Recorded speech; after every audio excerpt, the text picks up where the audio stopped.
First off, I want to welcome everybody for coming this evening. I really appreciate your support of the program and coming out to learn about this subject, which is so important. I want to start off with John 13, if you all want to join me and think of every word that we say. For God so loved the world that he gave his one and only Son, that whoever believes in him shall not perish, but have eternal life. What a promise. This is such an important topic to make our final wishes known to our loved ones. It's a necessary conversation, but it's a very difficult conversation. It's uncomfortable. I'm 50-something, and a lot of my coworkers my age are dealing with aging parents with Parkinson's and dementia, and they're having to make some really difficult decisions for their parents. And I feel really bad for them and really sad. So it just makes such a huge difference in the life of our loved ones if we take that time out to sit down and really think about what do we want. What do we want our final days to be like, and how do we want to spend them? We plan for everything. Our grocery list, our vacations takes months of preparation. We call and we reserve months ahead, sometimes even a year in advance. We plan for our education. What colleges are we going to? Kinley plans for weeks at a time what the sermon's going to be like on Sunday. But why is it so hard for us to plan our final plans for life here? There's 100% chance we're going to all die in this room. No doubt about it. The stats are not good when it comes to us as we age. 11 to 38% of people 65 and older have dementia.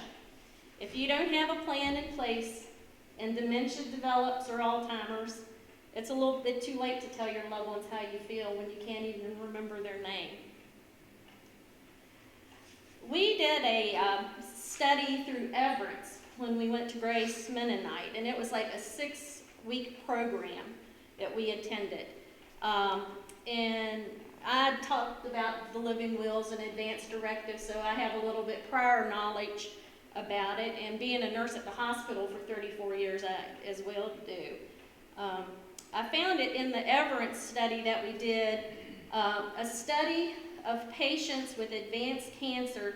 They found who identified themselves as people of faith, in other words, they were Christians, were more likely to choose aggressive medical treatment, including mechanical ventilation, at the end of their lives, and more likely not to prepare an advance directive for end-of-life care, and more likely not to die well. Now, as a Christian, doesn't that kind of just grab you at the heart and think, when we are such strong believers in God and we have faith that we're going to go on to something better, why don't we plan? It's because we're scared. We don't really know what to expect. But if we really truly believe God is who he says he is and he can do what he says he can do, we only have paradise to look forward to. The hardest thing about planning is the thought of leaving the ones we love behind. And we all know the deep sting of grief when a parent dies or the loss of a child or a dear friend. You feel like a little piece of you goes along with them. And we know that they're going to a better place, but then yet we don't know exactly what that better place is other than what they tell us in the Bible, which we need to have trust in God and believe. We don't want our loved ones to be forced to make these decisions for us while they're in shock and grieving themselves over the fact that something just happened to mom or dad, and I don't know what they would have wanted in this situation.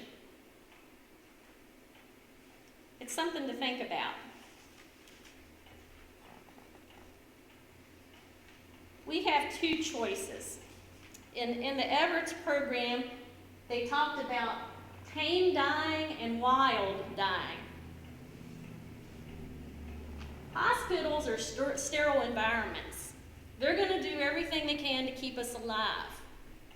They're going to put us on ventilators to breathe for us. They're going to put catheters in our bladders. They're going to give us feeding tubes, and they're going to try every means possible to keep us alive. That's their job. But they don't know the individual person. They don't know your values, your belief systems, your faith in God, how you would want to live your final days. Those that have a plan have put in place for their families to know, if this happens to me or that happens to me, I want to die at home. That's considered a tame death. We know we have a terminal illness. The time's going to come when we're going to have trouble breathing.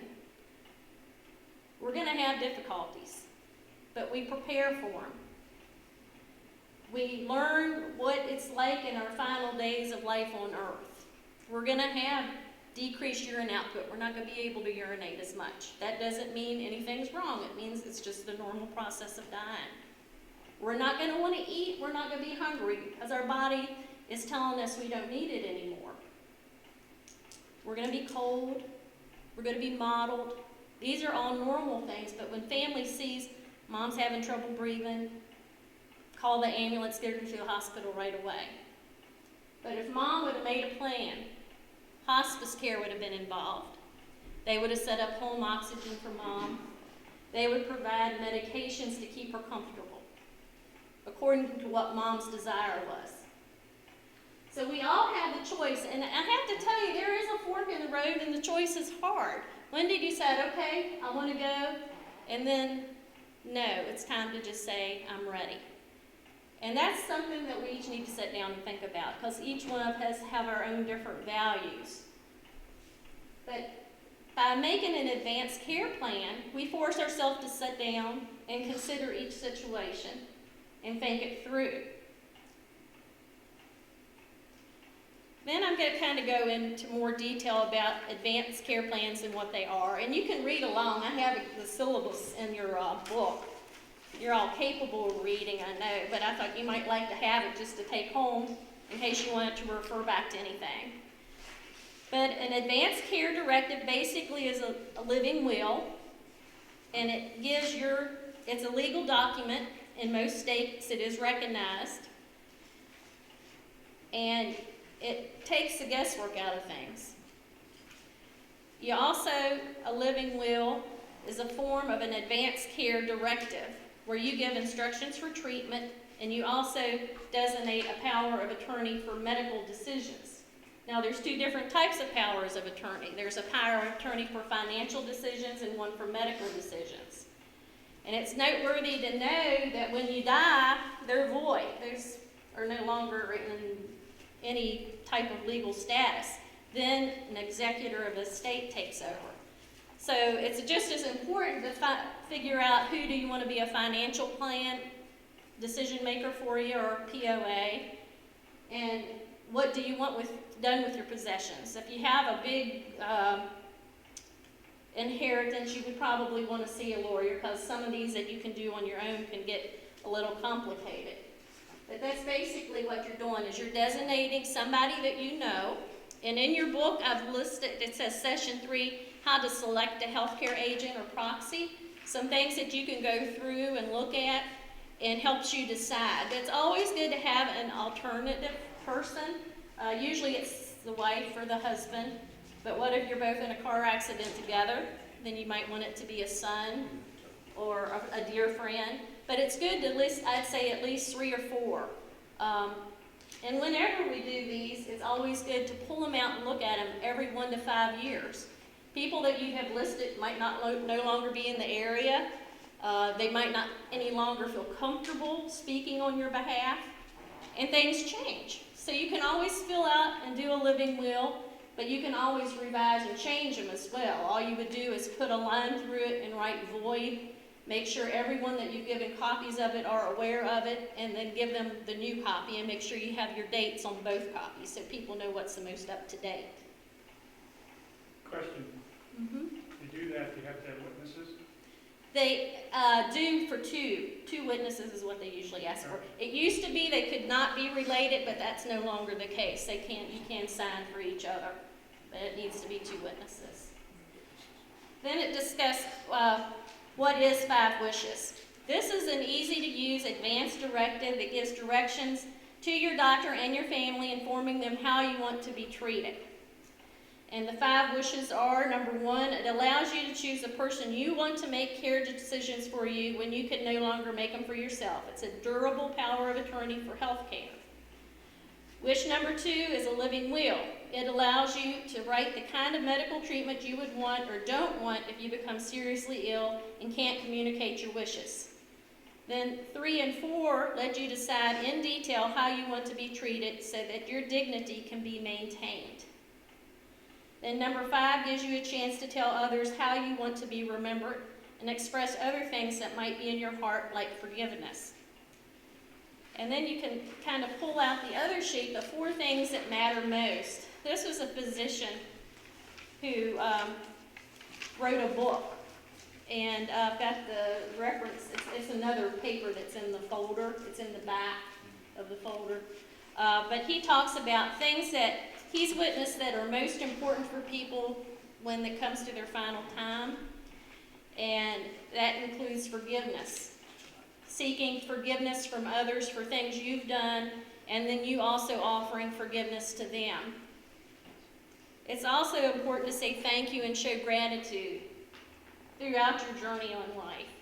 But at the end, a thing that I think is nice, if people think about it, is to write their loved ones a letter and kind of tuck it away in your folder with your advanced care plan and living will, and tell them things you want them to know. They can pull out that letter and look at it years in the future. And this is what Mom's telling Brandon from my heart. Don't cry. Be happy, because I'm in a better place. I'm sorry that might give you a hard time during those teen years, but look how you turned out. Just think about things like that. Write the kids a letter, tuck it away, and one day they'll be able to open that up, and they'll always have it, and they'll be near and dear to their heart. Tell them you love them, and say goodbye. Don't be afraid to say goodbye. Through my years of nursing, I've witnessed about anything you can imagine when it comes to the way and manner in which people die. 30-some years ago, when I was fairly a newer nurse and doing med-surg nursing, we decided we were going to become a respiratory unit and accept homebound ventilator patients.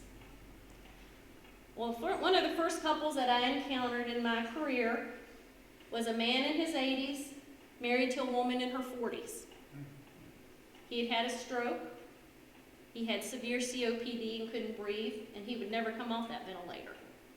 He couldn't communicate. He was emaciated, nothing but skin and bone. We had to go in and turn him every 2 hours, give him feedings through a tube in his stomach, perform catheter care and wound care for this man, who stayed in our unit for months because the wife did not want to say goodbye. In the same instance, I've cared for people who just affirmed to me there is a God in heaven and there is something better out there. I see their families around them, showing them love, listening to Christian music in their rooms, reading the Bible to them, and they're at peace. And when they die, I've seen them talk about seeing their loved ones in a bright light, and I see them reaching up. So that confirms my faith in God. I had my own experience when my mom died. I was in terrible grief, and I'd been caring for her that day, and my sister and grandmother came and made me go home and try to get some rest. Roy took me up the hill to the house, and I tried laying down, but I couldn't. I was just crying uncontrollably. And then all of a sudden, I saw a bright light. As sure as we are here today, it was an overwhelming bright light. And sure as I'm here today, I heard my mother's voice say, "Kim, stop crying. I'm walking with Jesus." Within 2 minutes, as soon as it happened, I hopped up and ran out to the kitchen, bawling my head off and hollering for my husband and Roy, and I said, "She's died." And within a minute, the phone rang, and they confirmed Mom had died. So that's my witness. I mean, I was very upset, but why would it happen in the order in which it happened? But there is a God, there is a heaven. We don't know quite what to expect. But we have a legacy of love through Jesus Christ and a bridge to a wonderful, wonderful paradise. It's not anything for us to be afraid of. I think a lot of us are afraid because we don't know what to expect. But like I say, it's only going to get better, and it's only better if you prepare well. There are all kinds of advanced care plans and living wills out there. Anytime you go to the hospital, you can get one. I have copies of them up here on the front ledge if anybody's interested in just looking at the difference between the 5 wishes, which I have in your folder. I like the 5 wishes because you can spell out your values and your beliefs. If you want to be anointed, if somebody wants last rites. Give specific details. What's important to you? Christian values and our true beliefs are sometimes overlooked in things like this. And that is so important. So this is very personal in the way these are created. But these are all necessary and get the point out too. You tell people what you want, what you don't want. And having a living will doesn't mean they're not going to resuscitate you when you go to the hospital. A living will only goes into effect when you don't have the capacity to tell the doctor what you would want. So it's not like you're saying, okay, let me die. That's not the case whatsoever. It's only if you become incapacitated and can't. You've designated somebody that knows your wishes. I also pulled up some copies from Virginia State, and it's got a long version and a short version of different types of advanced care plans. And it's interesting, if you want to grab one, you can. I just have them on the ledge up here to see some of the differences in them. The main thing is to know you don't have to put out hundreds and thousands of dollars for some big fancy smancy lawyer to write it up for you. You can pull them up yourself and do them like through this. Dave Ramsey has a bundle that is like $129 that you can do online. You can pull up the 5 wishes online and do it online and send it right onto the registry, the National Registry, so that it's in their system. But I've got a list on your paper there of all the different places that you can obtain one. And as with most things, there's lots of questions involved, and you can look through the questions that people have. There's statistics talking about why it's so important because of the dementia and the high significance of stroke in our society.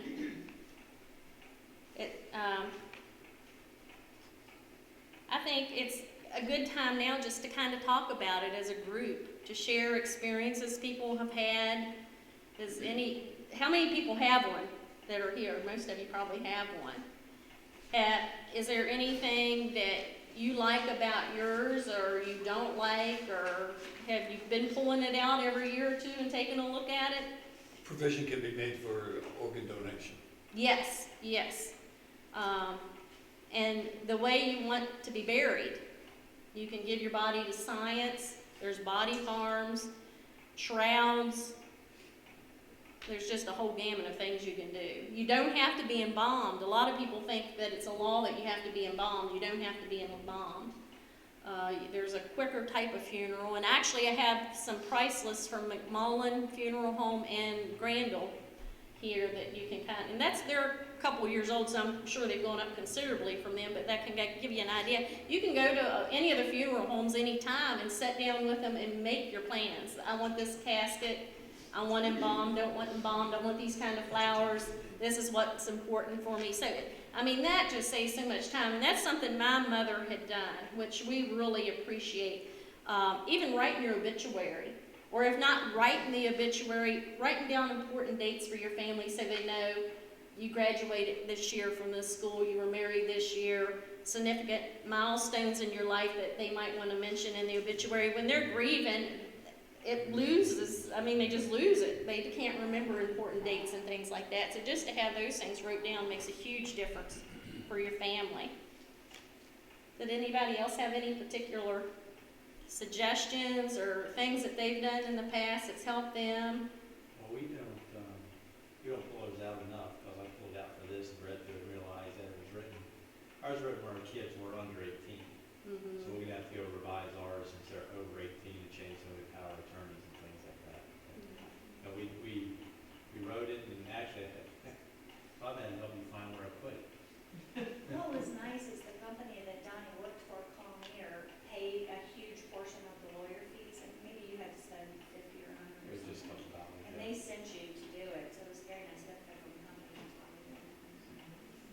the hospital offers legal services, and they can help us through the hospital as well, if you want a lawyer to write up one for you.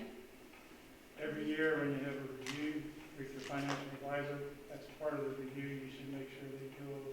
They have a copy of That's it a as well. fiduciary responsibility of the financial advisor. And it's important if you want to set up a trust as well, like if you want to donate a certain amount of your money to the church or another organization like the American Cancer Society, it's important to have that down as well. So there's a lot of things to think about. I actually have the whole curriculum from Everett's, and just so you know, you can pull it up online and you can download the curriculum. There's no charge to do that. Another thing that I liked through them is that they also offered a personal financial affairs directory where you can actually download this as well and print it off. And it helps your kids. It tells you where do you have investments, things they wouldn't think about. Like if you have stock in the bank, or if you're a co-op member, SVEC or Rockingham Co-op. Little things like that they probably wouldn't think about. So you can list everything. You can put where are our important papers, where are our financial information, everything in this one guide. And then you can just get a notebook, like a 3-ring binder, put your advanced care plan, all your assigned power of attorneys, both financial and your medical, and your financial information, have it all in the folder, along with those lovely little notes you're going to write your family. And it means a world, and it makes things so much smoother. Well, Kim, when we did ours, there was no lawyer involved at all. We just did it and took it to the hospital. Yeah, that doesn't have to be. That's what I'm saying. You don't have to. You could do one like on Dave Ramsey or online We did that. for very little. When you do it yourself like a Dave Ramsey, you mentioned a national registry. For your advanced care plan and Yeah. living will, you can register it through the National Registry, and I have that listed in the folder there too. But they suggest everybody that has one have it done that way. That way, if you're traveling, you're on vacation out of the country or somewhere, they can pull it up through this National Registry and see exactly what your desires are. And hospitals know to do that. Hospitals are aware of that. Okay. Mhm, mhm. And like if you do a simple form like the book that I have up here that the hospital gives, it tells you on the back what to do, and that's part of it as far as registering it. The main thing to know is when you do it that you always maintain the original copy, and it's legal, it's okay to make copies. Don't hide it away in the bank box where nobody will find it, but put it out in your notebook or somewhere in the house where the kids know where it's going to be, along with all your wishes. When my dad passed, he had, apparently when he got out of the Navy in World War II, he had bought little insurance policies and squirreled them away. We didn't find them until after months. I mean, we had to be digging out boxes, we found these things. But sure enough, we found a company and sent them in, and we got the proceeds. My point is, if you have multiple insurance contracts, however big or small they are, list them. Yeah. Because we had no clue with, like, I hate to say it, finding money in the street. Yeah. I had to split it with my brother, you know. Gave it all to church at the time. And you know, like simple little things like, what do I want to be buried in? Things like that. People don't think about that. And then the kids have to think, well, I don't know. What do I do? What would she want, or what would he want? So just putting out a thoughtful plan and following it through, it's one of the best gifts we can give our family. And it just contributes to our legacy of love that we leave behind. Two things I wanted to talk about. I was in hospice care for 7 years at the hospital when it was wonderful, you know, those beautiful rooms. And the stories and the end of life was such a beautiful experience for me. It took all of that fear of dying away because of what they're running through the meadows and their dresses are flowing. This was a 24-year-old girl. And the only one I can remember that was really impossible to work with was a man, and I think he was back in his 50s, and he was so angry. Yeah, and undoubtedly he didn't know God, and you know, you couldn't get to him. But the others were just so happy and ready to die, my mother was angry she couldn't die. You know, it was a blessing when she died. She was waiting on it. And then also when you have mixed families like we do, we're gonna face some difficulties with that. And I'm not sure how we're gonna deal with it. It will, I have my son, he has his daughter is our attorney, so that's it will. it's very complicated. And I've seen a lot of those complicated situations. I've seen families fighting in the hallways. Families that never went to visit mom and dad their whole life, but now that they're dying, they're fighting in the hallway of the hospital. Oh, yeah. I had to break one up one time and just pray that I didn't get hit, but it's not the time or the place. Right. And, That's something to think about. You got mixed families. right. I think it's important to keep a copy, because we had our directive in the will written back in '08, but when I checked in for one of my surgeries, they asked if I had a directive, and it wasn't on file. Apparently, in the changeover in the computer system, There it was a got gap. lost. Mhm. So thank goodness I had this copy, and I still need it. I haven't got back to them on that. But I have the directive in mind. Yeah, it's imperative that you always maintain that original copy. Yeah. One of the things that, I ran squad for about 4 years. I'm maybe jumping ahead, this DNR, do not resuscitate. Yeah. Every time that would happen, they could not find the yellow piece of paper that said DNR, and we had to resuscitate. We had to, if they didn't have that sheet.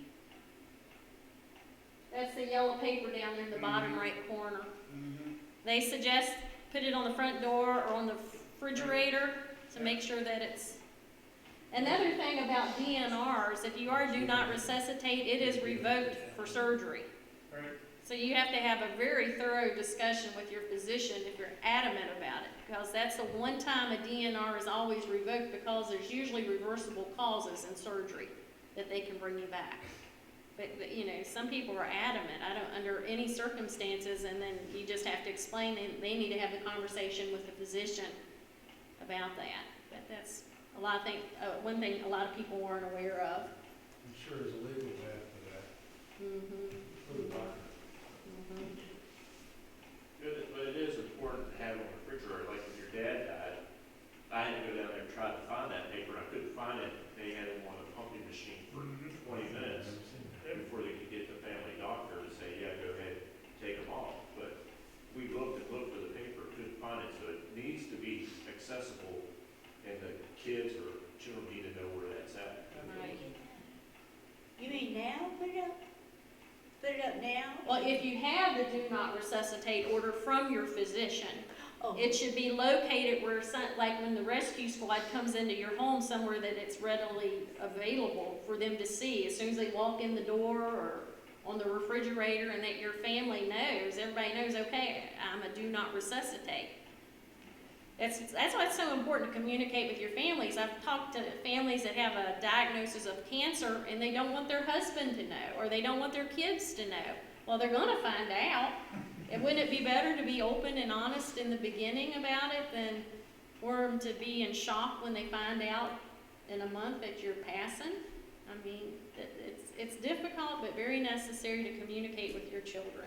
And a lot of kids aren't ready to hear it. They don't want to think about mom or dad will ever leave them, or it's the same with our children. And it's just as important. Children can have, you know, policies and advanced care plans as well. And they make them specially for children and people with mental illness as well. So there's a whole gamut of different types that you can look into. It's important, as soon as you do it and you get it signed and witnessed, one of the first people to get it to is your physician too. Get a copy to them. And that slide just talks about the statistics with stroke and dementia and why it's so important. And that discuss the planning for the estate. And these are just a couple slides that are meant a lot to me.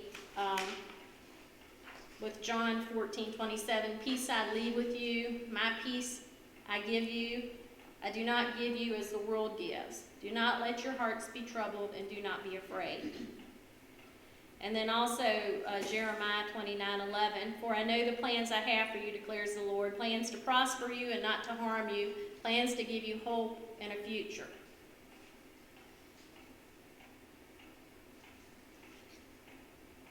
Communication is the key to making the decision with your family. And I wanted to kind of end it with a couple things. One of the books, Living Thoughtfully, Dying Well, is one that I have available in the library, and there's a couple other ones here there as well. Necessary Conversation and Death for the Beginner. They're both good resources if you're interested. You can check them out anytime. But in this book, it says, with good preparation in your time of dying, you will be more likely to do the following. Maintain your dignity and privacy, have a sense of control over events, die in a way that reflects the way you lived, create loving memories for your family, reduce your cost, and die at home. Everyone deserves a good death surrounded by loved ones in an atmosphere of peace and serenity. That's what I want for myself, and that's what I hope for everyone, as well as I. And then one other, I don't know if I read this or not, 1 Corinthians 2:9.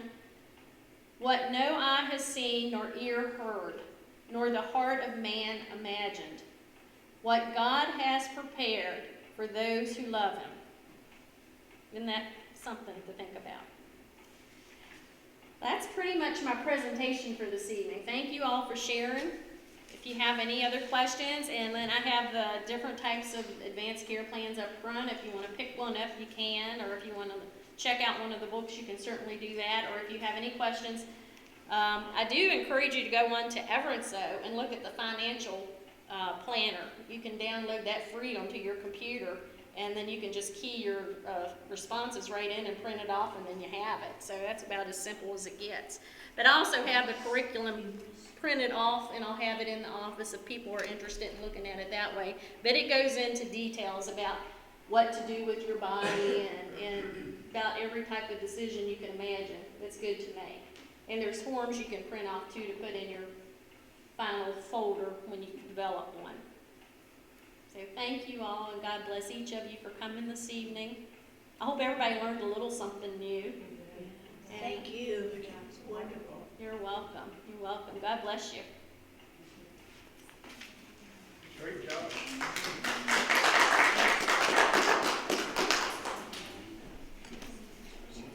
I did want to say with the 5 wishes, there is other books that you can go online with, but there's one called Next Steps Discussing and Coping with Serious Illness that kind of dives into that a little bit in more detail. And there's like bundles or kits you can get with a DVD that helps you discuss those tough subjects with your kids that aren't quite ready to hear them, but it kind of gives you guidance through things like that as well. So thank you so much. I'll put my extra materials in the office so people that couldn't come this evening or have them available to them if they're interested. Kim, are these yours?